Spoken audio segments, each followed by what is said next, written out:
So here we have the lower tool holder. You can see it's water in there, and here you have some kind of washer that someone have put in there. I think that there's more in here, and it's not. Let's see. Yeah.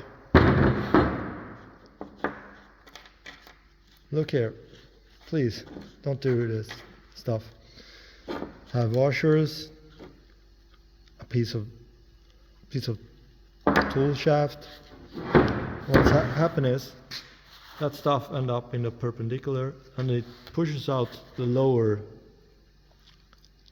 square bushing there.